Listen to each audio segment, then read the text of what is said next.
Ini yang saya maksudkan potensi terbesar kali ini berbeda dengan pemilu sebelumnya, itu justru datang dari penyelenggaranya. Ya, jadi Dari KPU dari berarti, Pak? KPU-nya. Nah, yang pertama adalah ya harus dijatuhkan sanksi nih kepada penyelenggara ini. Gitu ya. Bila perlu diganti. Gitu. Saya jadi ada kekhawatiran, Bung Pange sekarang ini. Jangan-jangan mereka pun nanti berani. Perolehan suara itu bisa dirubah sama mereka. Ya, saya berpikir juga gitu. Tetapi apa yang terjadi ini adalah sesuatu yang sudah melampaui batas. Satu, sudah melampaui. Tadi terutama memanipulasi dan memerintahkan lembaga yang kami yang dulu-dulu berusaha menatanya, membuat lembaga yang mandiri, baik terhadap peserta pemilu, juga terhadap pemerintah, membuat para penyelenggara di sekretariat itu lebih profesional, dididik dan sebagainya gitu. Jalanlah seperti sumpahnya, seperti kode etik dan sebagainya. Ini menjadi rontok gitu.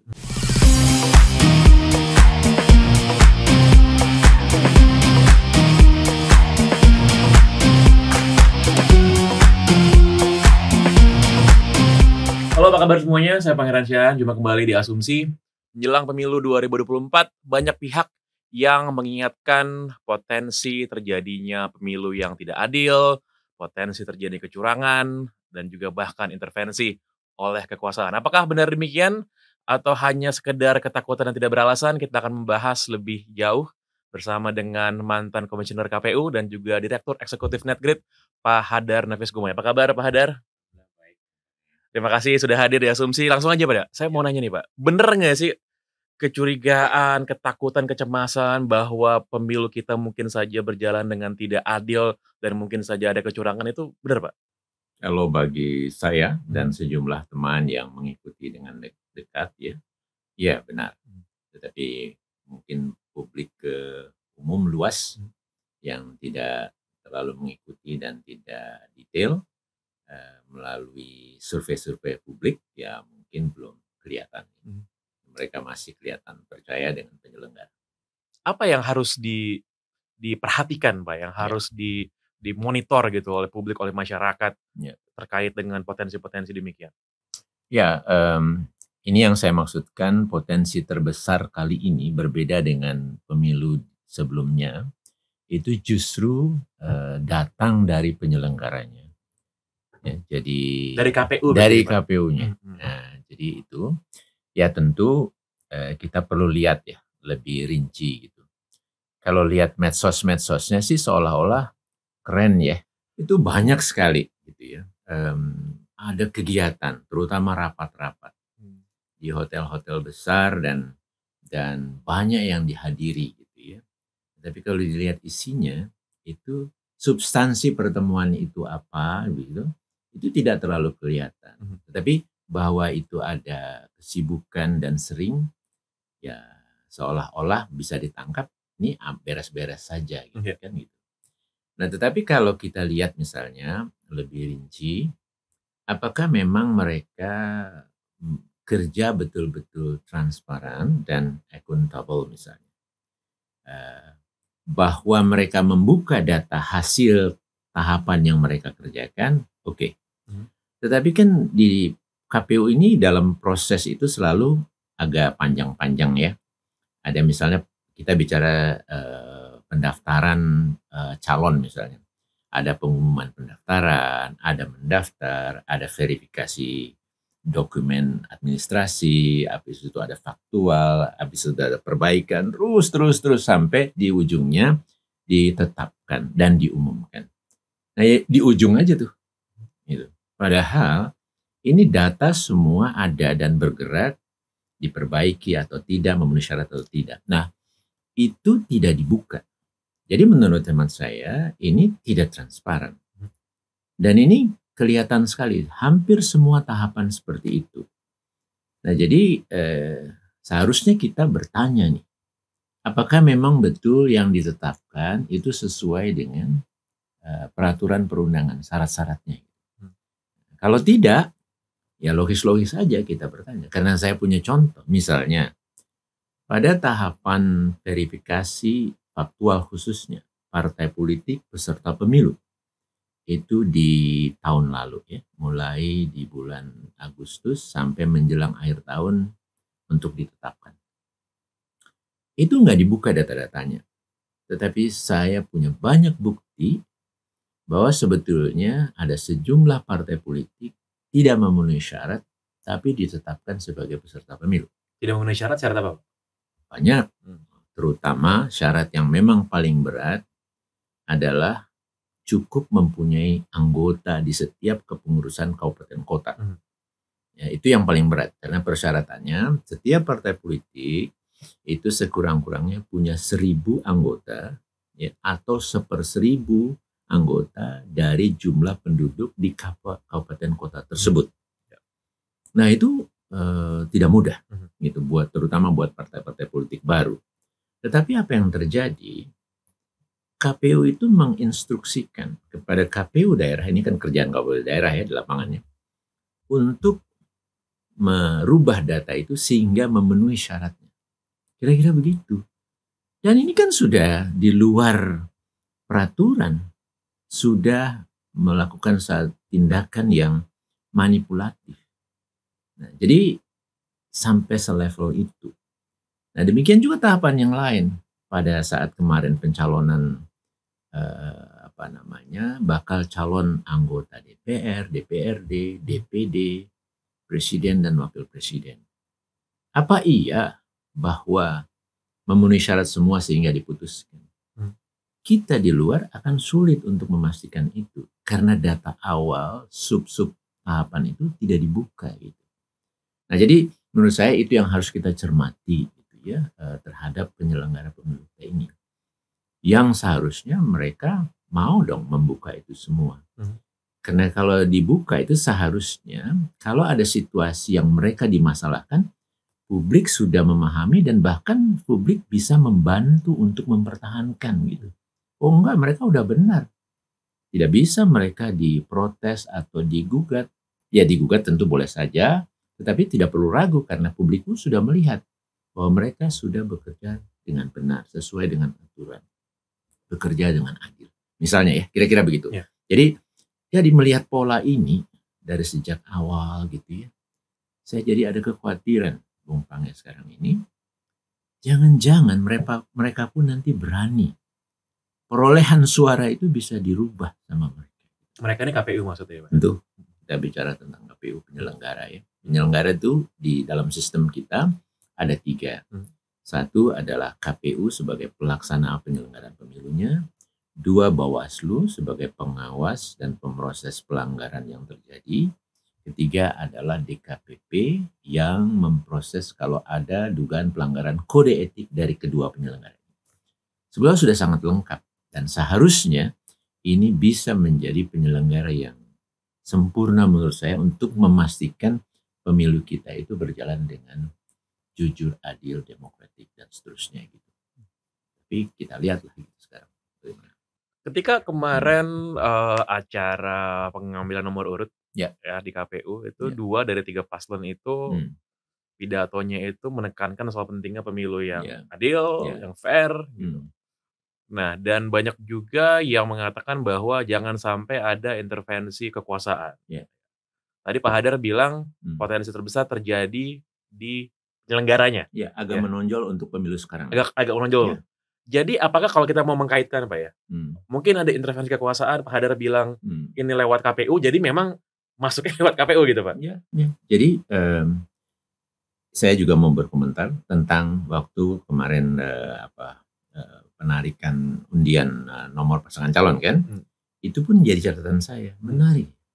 Dan baru sekarang kekhawatiran tentang penyelenggaraan pemilu yang tidak demokratis, tidak jujur adil, itu keluar ya dari itu. Yang dulu-dulu belum nggak pernah. Seingat saya tidak pernah. Jadi kekhawatiran itu tidak dirasakan begitu besar kelihatannya, dikhawatirkan. Sekarang ini. Dan ya ini klop saja dengan pengamatan saya dan itu bisa pintu masuknya lewat penyelenggara. Nah, oleh karena itu kita harus cari jalan nih. Bagaimana caranya supaya itu tentu tidak terjadi kan gitu. Jadi jangan kita biarkan. Nah, bahwa kekhawatiran itu menonjol, memang kita tidak bisa hindari. Belakangan kan ada putusan Mahkamah Konstitusi yang kelihatannya kok ini dibuat untuk jalur khusus gitu terhadap satu calon wakil presiden yang usianya masih di bawah 40 tahun, kan kira-kira begitu. Dan ternyata terbukti melalui putusan Mahkamah Kehormatan dari Mahkamah Konstitusi, MK kan gitu. Dan lengkaplah gitu ya. Nah, jadi bisa dimaklumi kekhawatiran itu. Karena memang kepala negara di tempat kita ini, di negara kita itu kan punya kekuasaan yang besar ya. Nah, jadi kalau kemudian ini tidak dijaga gitu, memang aparat-aparat yang di bawah ini bisa saja gitu, ASN, bahkan Polri dan TNI gitu ya. Belakangan di media itu kelihatannya juga ada menunjukkan gambaran atau kejadian-kejadian yang mengarah ke sana gitu.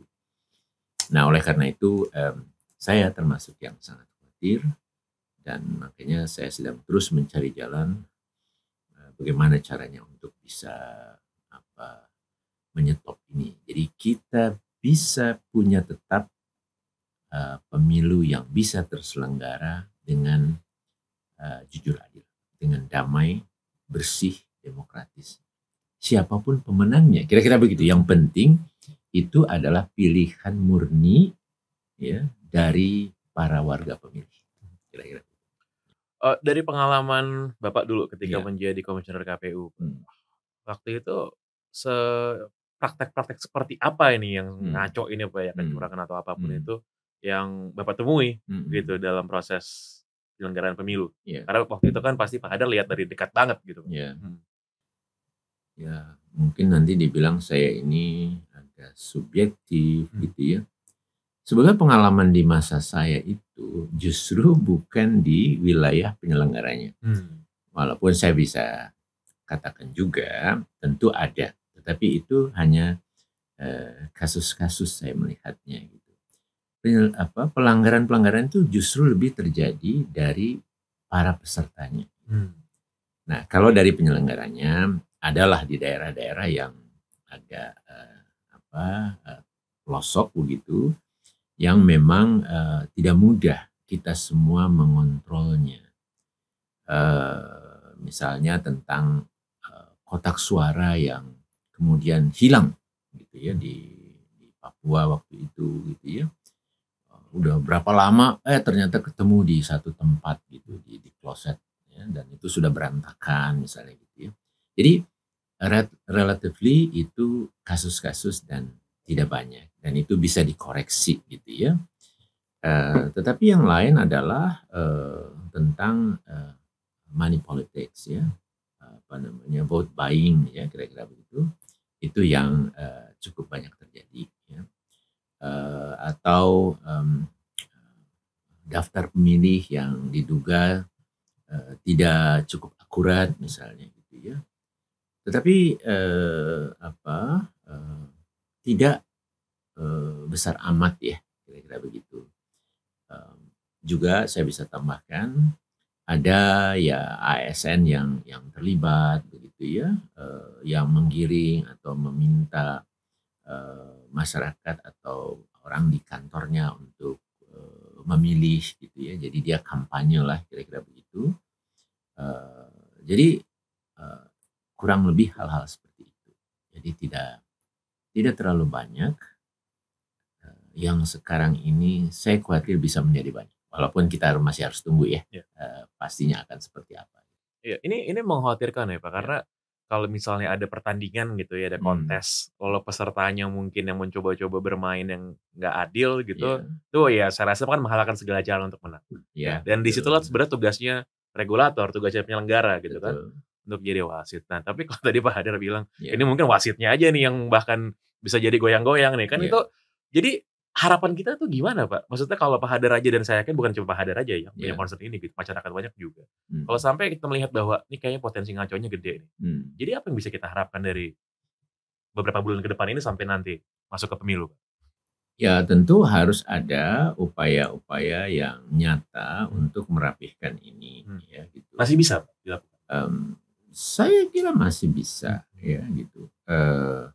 Yang pertama adalah ya harus dijatuhkan sanksi nih kepada penyelenggara ini, gitu ya.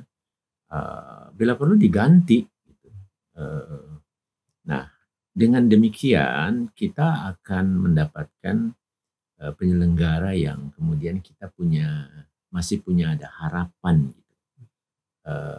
Dan tentu dengan sanksi yang besar ini mereka nggak akan bisa lagi nih bermain-main gitu. Artinya mereka berani untuk melakukan kecurangan misalnya gitu.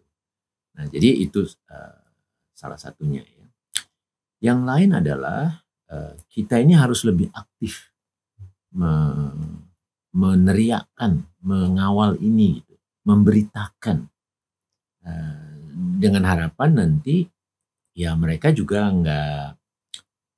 nggak akan besar-besaran betul gitu, mencoba menahan diri karena semua meneriakkan, semua mengingatkan, semua mungkin melaporkan gitu kan. Nah, yang terakhir ada di pemilu itu menurut saya ada hal yang paling utama ya, ultimate. Pemilu itu memang proses ya panjang, tetapi akhirnya masing-masing kita itu memberikan pilihan. Oke lah, tinggalkan kenapa masing-masing kita memilih. Ada yang karena tadi pagi dikasih duit 500 pilihlah yang ini, 500.000 dipilih yang ini. Ada yang memang mikir ini yang terbaik. Ada yang memang karena ayah saya nyuruh ya ini aja deh. Oh ini karena sama satu suku dengan kita misalnya gitu kan. Macam-macam lah ya. Tapi itu udah menjadi pilihan. Nah ini yang harus kita jaga. Sehingga kita akan dapatkan siapapun yang terpilih nanti, parpol ini atau calon ini atau capres ini gitu, itu betul-betul hasil pilihan dari kita masing-masing sebagai warga pemilih gitu ya. Nah itu yang harus kita kawal betul. Jadi ya harapan itu tetap masih ada menurut saya. Yang terbaik sih sebetulnya harus kita tata betul ini. Tidak panjang, kalau toh ada pergantian, ini kan sekretariat ini kan badan yang besar sebagai penyelenggara. Jadi dia kalau toh ganti itu tidak akan menyetop proses yang persiapan yang tetap harus jalan. Gitu. Jadi maaf Pak saya potong. Jadi Bapak sebenarnya juga menyerukan kalau memang bersalah dan sanksi, komisioner diganti juga itu Pak? KPU? Ganti ya? Ganti.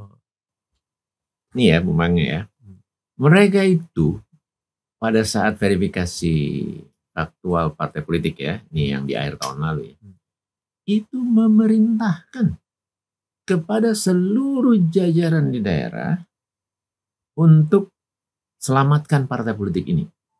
Rubah itu angka. Jadi angka itu dirubah, dikeluarin lagi berita acara yang baru, diminta lagi para komisioner itu tanda tangan. Nah disitulah terjadi keributan di antara komisioner di tingkat daerah. Ada yang mau tanda tangan, ada yang tidak mau tanda tangan. Diputuskan hasil verifikasi pertama, ini lolos partai. Tapi angka itu, dokumen itu masih belum lengkap kan. Mereka kan khawatir nih nanti ada bukti segala. Terus dikejar sampai menjelang akhir tahun. Jadi ini kalau ada perintah dari kepolisian atau pengadilan atau apapun untuk mengumpulkan itu semua, membuka itu sistem informasi yang mereka gunakan, ini akan kelihatan loh. Gitu. Nah jadi masa sih kita mau pemilu diselenggarakan oleh lembaga yang memang sudah rame-rame melakukan pelanggaran serius ini gitu. Nah jadi seberat itu, sehingga ini juga tercermin nih dalam perjalanannya. Kasus perempuan ya, pencalonan perempuan ya, Bung Pange. Ada waktu ya untuk dengerin sedikit saya cerita supaya detail nih. Yang 30% ya Pak? Ya 30%, supaya jelas ya. Di undang-undang itu sangat jelas. Setiap partai politik mengajukan daftar calon kan di dapil-dapil yang mereka mau ikutan. Dan semua partai politik mau ikutan di semua dapil kan gitu. DPR itu ada 84 dapil. Jadi ada 84 daftar calon kali 18 partai politik. Semua partai politik mau ikut di semua dapil itu. Oke. Di undang-undang dikatakan daftar calon itu nggak boleh memuat lebih dari 100% kursi. Jadi kalau itu dapilnya, misalnya saya nih, Jakarta 2, Jakarta Selatan sama Jakarta Pusat sama luar negeri untuk DPR ya, 7 kursi. Cuma boleh 7 paling banyak. 5 boleh, terserah partai politik dia mampu mana. Kebanyakan 7. Dalam 7 itu, ya, itu harus paling sedikit 30% perempuan gitu. Itu jelas di undang-undang per dapilnya. Dan nanti namanya itu harus setiap 3 ada 1, setiap 3 ada 1. Walaupun ditaruh 3-nya di atas semua juga nggak apa-apa. Tapi minimal 3-1. Ya, dalam 3 ada 1. Nah, dengan peraturan yang dibuat oleh KPU sekarang, atas permintaan DPR melalui Komisi 2, itu pembulatan untuk menghitung 30% itu, kalau kurang dari 50 boleh ke bawah, pembulatan ke bawah. Akibatnya, di dapil yang kursinya 7 tadi, itu perempuannya bisa kurang dari 30% gitu. Loh, kok bisa? Peraturan membolehkan kurang dari 30%. Kan itu melanggar undang-undang. Tetapi KPU-nya nggak peduli. Kami akhirnya, karena ditantang KPU, ya sudah kalau nggak setuju adukan saja ke Mahkamah Agung. Kami adukan. Mahkamah Agung mengabulkan dan mengatakan memang peraturan itu bertentangan dengan undang-undang. Kira-kira gitu. Jadi jelas sekali ini tidak sesuai dengan undang-undang. Nah, sengaja dibuat oleh KPU, melanggar undang-undang. Masa kita mau biarkan pemilu kita seperti itu gitu. Dan sampai hari ini itu belum dikoreksi gitu. Padahal sudah ditetapkan oleh mereka gitu.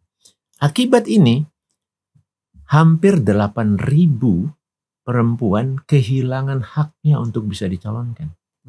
Para calon perempuan ini tentu sulit juga untuk protes. Karena partai politiknya memang maunya begitu gitu. Tetapi kan kita nggak bisa mengiyakan atau mensetujui saja gitu. Sekalipun itu dari partai-partai politik peserta pemilu gitu. Sekalipun itu semuanya. Kan undang-undang harus diikuti. Gitu. Nah jadi pelanggaran-pelanggaran ini secara sengaja dan sangat serius. Nah jadi kalau kita mau meneruskan terus, bisa jadi mereka ini juga akan curang di hasil suara. Nah oleh karena itu, saya pikir ya diganti yang paling pas gitu. Atau apalah silakan DKPP yang memang punya wewenang. Tapi usul saya yang biang kerok utamanya ini itu ya diganti. Supaya dan mereka akan kapok, mereka akan bekerja betul-betul sesuai aturan, memperhatikan masukan gitu ya. Sesuai dengan apa yang berlaku sekarang gitu. Sehingga kita pun punya harapan baru bahwa ini tidak akan bermasalah.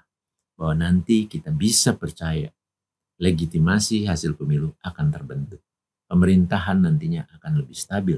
Kira-kira begitu. Kan ini kan ya, prosesnya. Ya, proses panjang. Ya. Jadi Pak Hadar, saya tegaskan sekali lagi yang tadi Pak Hadar bilang ya. Jadi ada rentetan kesalahan-kesalahan sudah dilakukan oleh KPU. Sehingga sebenarnya, dan ini nggak pernah ada sanksinya Pak ya? Sanksi peringatan lagi bahkan peringatan keras sudah pernah keluar. Jadi bukan sesuatu yang tidak terjadi pelanggaran gitu. Nah, sehingga Pak Hadar tadi bilang bahwa ini yang udah berkali-kali salah ini sebenarnya kehilangan legitimasi sebagai penyelenggara yang benar, kira-kira gitu. Sehingga Pak Hadar menyerukan harus diganti komisioner KPU. Ini individual atau kolektif, Pak? Ya.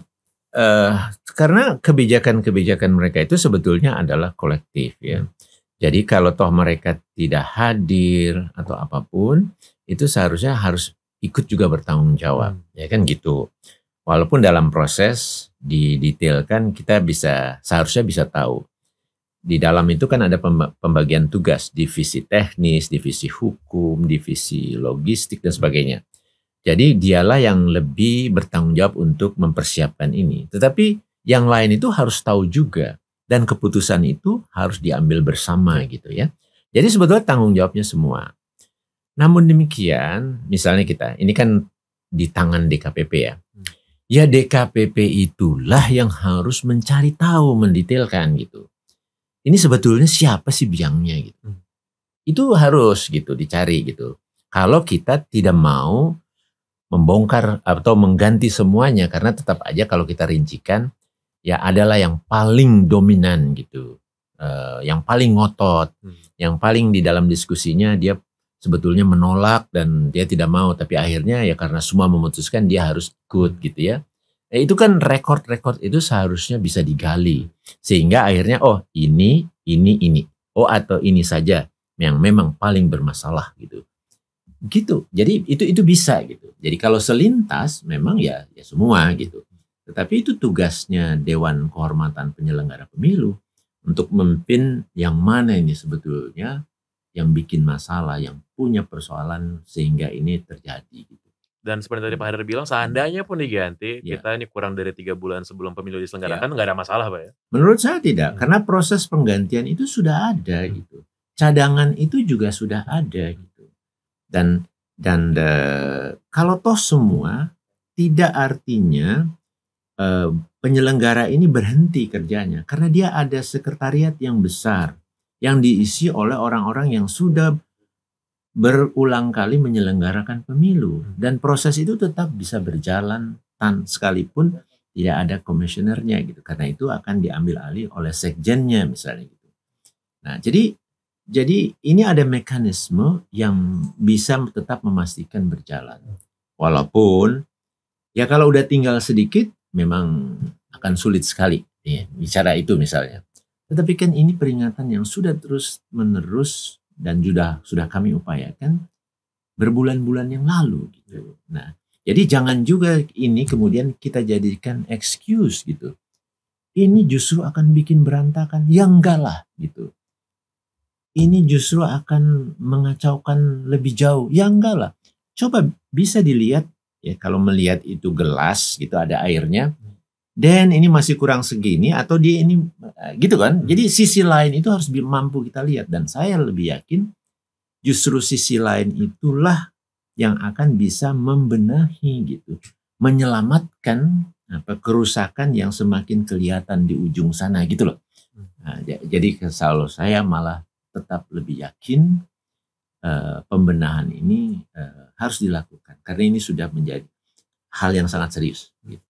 Satu pertanyaan terakhir Pak Haidar.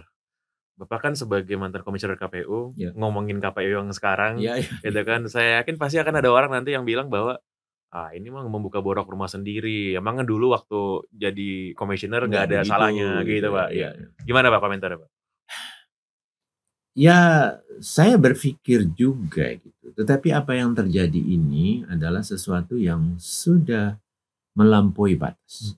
Saya selesai 2017 dan saya tidak pernah mau untuk mengambil sikap seperti ini. Karena juga ada perasaan tadi. Karena saya tahu juga sebetulnya mereka seperti apa. Nah, saya juga masih punya peluang kesempatan untuk menyampaikan kepada mereka, coba dong ini persoalan dikoreksi gitu ya. Komunikasi itu jalan. Tetapi untuk ruang rombongan sekarang, satu, sudah melampaui tadi terutama memanipulasi dan memerintahkan lembaga yang kami yang dulu-dulu berusaha menatanya, membuat lembaga yang mandiri, baik terhadap peserta pemilu, juga terhadap pemerintah, membuat para penyelenggara di sekretariat itu lebih profesional, dididik dan sebagainya gitu. Jalanlah seperti sumpahnya, seperti kode etik dan sebagainya. Ini menjadi rontok gitu. Loh, yang nggak bisa dong kita biarkan gitu. Dan tidak mungkin kita punya pemilu yang kita bisa terima bersama karena memang berjalan dengan baik, tetapi itu dijalankan oleh penyelenggara yang bermasalah gitu. Karena itu nggak di luar logika lah bisa tercapai itu gitu. Nah, jadi kembali ke hal saya, sudah keterlaluan dan saya pikir tidak banyak orang yang mau juga melakukan, ya nggak apa-apalah saya yang melakukannya gitu. Memang resikonya mereka udah nggak menganggap saya kawan lagi gitu. Bahkan mereka mengingatkan semua di lembaga itu, nggak usah perhatikan, jangan layani Pak Hadar. Saya sedang ngetes juga di medsosnya itu, saya langsung komentar, nggak ada yang jawab, dan saya dengar seperti itu. Bahkan nih orang-orang sekretariat itu tidak ada yang berani berfoto atau komunikasi sama saya. Dia bilang kok, Pak ini mohon maaf ya, saya setuju sekali dengan Bapak, memang harus ada yang ingatkan. Tapi nggak berani Pak saya karena ini begini gitu. Nah, jadi sudah tidak sehat gitu. Saya kan punya teman banyak di daerah dan itu kenal baik dengan saya. Dan mereka mau bercerita, saya semua dapat data dari mereka gitu. Jadi bukan sesuatu yang saya karang sendiri gitu. Nah jadi Bung Pange, saya nggak apa-apa, saya mengambil jalan ini. Saya punya teman, tapi tidak banyak. Dan saya merasa memang inilah yang harus kita lakukan. Jangan sampai kita udah bagus selama ini, luar negeri mengakui kita, tetapi kemudian di pemilu kali ini kita menjadi hancur karenanya. Itu yang saya sedang upayakan. Baik, terima kasih banyak Pak Hadar atas pemaparan dan juga diskusinya. Kita mengharapkan pemilu kita bisa berjalan dengan adil, dengan jujur, dengan bersih, ya. Walaupun mungkin sekarang keadaan agak cukup suram gitu kalau menurut penjelasan Pak Hadar, tapi kita harapkan masih bisa berubah dalam 3 bulan ke depan ya. Mari sama-sama ya dengan forum ini, Bung Pange, banyak ya subscribernya ya. Jadi keren. Mari kita sama-sama. Masih ada ruangnya. Mari kita sama-sama pantau ini. Begitu kita temukan, ingatkan betul gitu. Bila perlu kita laporkan. Ada salurannya. Tidak terlalu sulit melaporkan ini ke Bawaslu, ke DKPP dan seterusnya gitu. So, mudah-mudahan di ujung kita akan masih bisa mencapai pemilu yang demokratis. Terima kasih sekali lagi Pak Hadar. Sama-sama. Demikianlah diskusi kita di Asumsi pada kesempatan kali ini. Sampai jumpa di diskusi berikutnya.